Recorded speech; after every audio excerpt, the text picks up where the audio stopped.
साया जो दरवाजे पर खड़ा था। मुकम्मल कहानी। रात के ठीक 2 बजे घड़ी की सुइयां जैसे रुक सी गई थीं।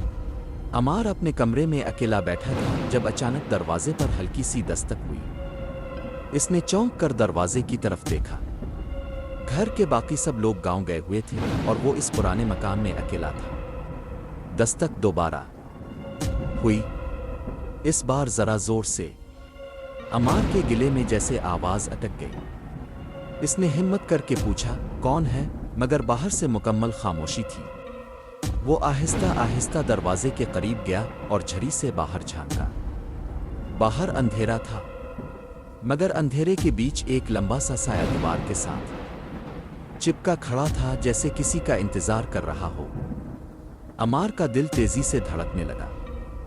इसने दरवाजा न खोलने का फैसला किया और पीछे हट गया। लेकिन अचानक इसे एहसास हुआ कि साया अब दीवार के साथ नहीं था। वो सीधा दरवाजे के सामने आ चिपका था।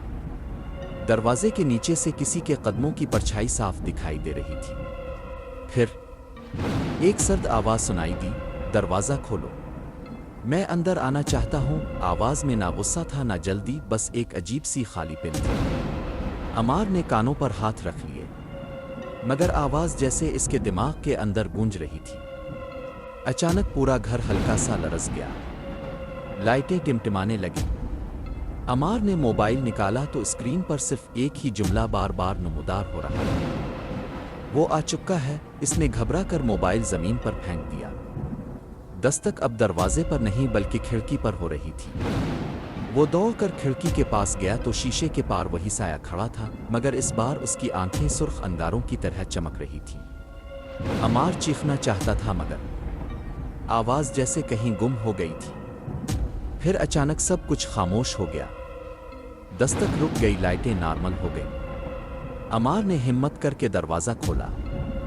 बाहर कोई नहीं था, खाली सहन, ठंडी हुआ और मुकम्मल सन्नाटा। वो सुकून का सांस लेने ही वाला था कि इसकी नजर फर्श पर पड़ी। दरवाजे के सामने मिट्टी में एक पैगाम लिखा था, मैं अंदर आ चुका हूं। अमार के हाथ कांपने लगे।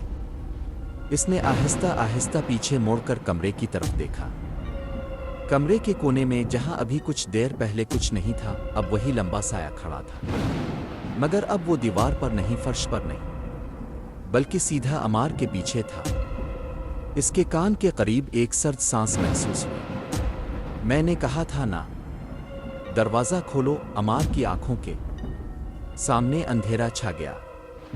अगली सुबह जब गांव वाले वापस आए तो घर का दरवाजा खुला था, मगर अमार कहीं नहीं था। बस दीवार पर एक नया साया अब हमेशा के लिए सब हो चुका था, जो कभी कभी रात के वक्त हिलता हुआ महसूस होता था।